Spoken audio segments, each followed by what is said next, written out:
Assalamualaikum warahmatullahi wabarakatuh. Perkenalkan, saya Emiri Munggaran, mahasiswa Universitas Dian Nusantara, Fakultas Bisnis dan Ilmu Sosial, Program Studi Ilmu Komunikasi, dengan NIM 211241212. Dalam video ini, saya akan membahas salah satu teori klasik dalam komunikasi massa yang masih relevan hingga saat ini, yaitu teori jarum hipodermik. Teori ini menggambarkan bagaimana pesan-pesan media dapat menyusup langsung ke dalam pikiran audiens, seperti jarum suntik yang menembus kulit tanpa disadari. Mari kita telaah bersama-sama bagaimana media bisa membentuk perilaku dan opini publik secara luas dan cepat. Di slide pertama itu ada media ada di mana-mana. Di era digital ini, media hadir dalam berbagai bentuk, seperti televisi, internet, media sosial, iklan, podcast, dan masih banyak lagi. Setiap hari, kita secara sadar maupun tidak menerima ribuan pesan dari media. Setiap klik, setiap scroll atau tontonan membawa pesan yang mempengaruhi pola pikir, persepsi, bahkan keputusan kita. Tapi, seberapa besar pengaruh itu bekerja? Apakah kita mengontrol media atau sebaliknya? Media yang mengontrol kita. Selanjutnya, ada apa itu teori jarum hipodermik?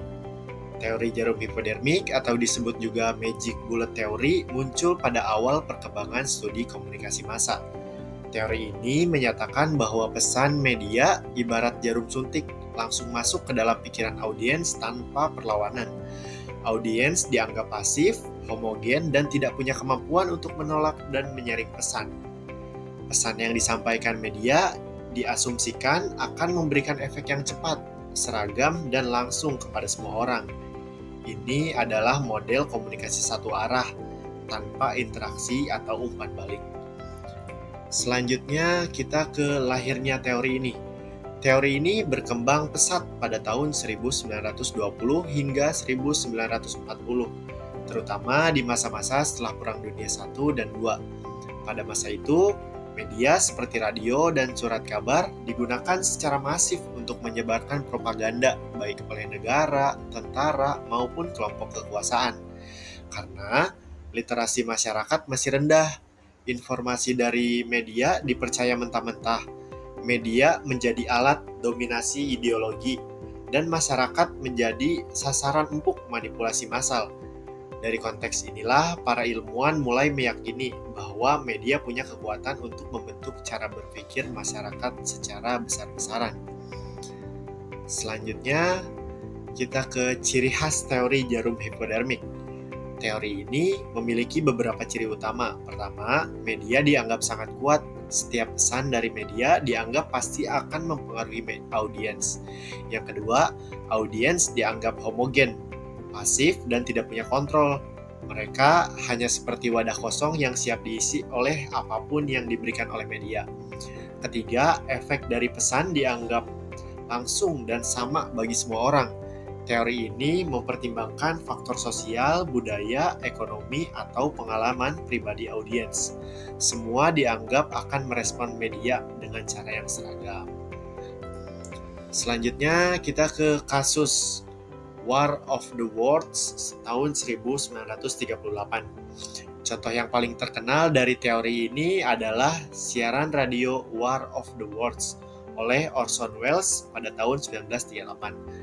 Dalam siaran tersebut digambarkan seolah-olah bumi sedang diserang oleh makhluk luar angkasa. Banyak orang yang panik, meninggalkan rumah, menelpon polisi, bahkan ada yang trauma karena benar-benar percaya bahwa invasi itu nyata.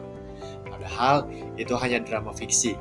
Kasus ini menunjukkan betapa kuatnya media mempengaruhi persepsi publik dan betapa mudahnya pesan memicu reaksi massal jika diterima tanpa filter kritis.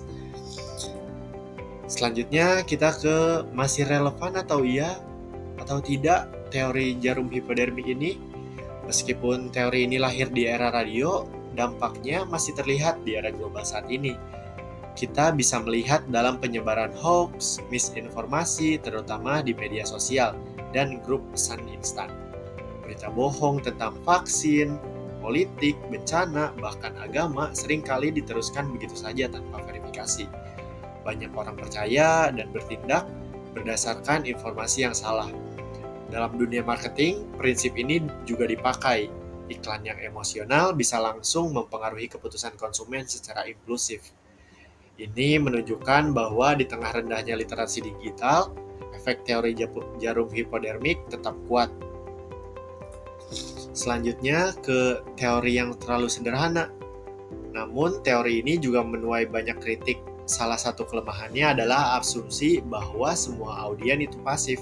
Nyatanya, audiens memiliki latar belakang nilai dan pemahaman yang berbeda.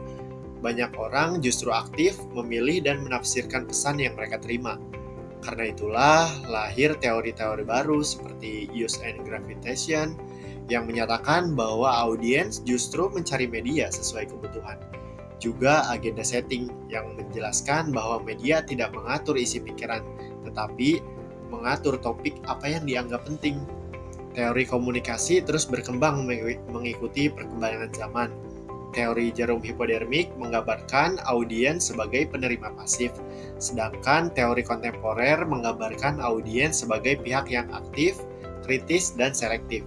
Perubahan ini sering untuk memahami bahwa media tidak bekerja dalam ruangan hampa.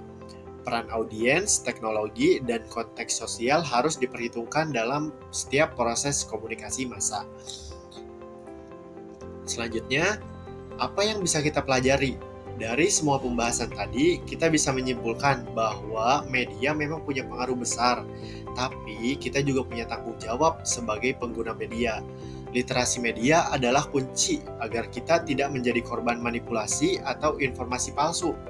Kita harus bertanya siapa yang membuat pesan ini, apa tujuannya, bagaimana dampaknya bagi kita.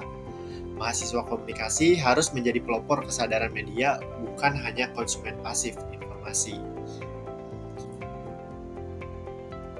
Sekian penjelasan saya mengenai teori jarum hipodermik dan relevansinya dalam komunikasi massa. Terima kasih telah menyaksikan video ini hingga akhir. Semoga bermanfaat dan menambah wawasan untuk kita semua. Wassalamualaikum warahmatullahi wabarakatuh. Bye-bye.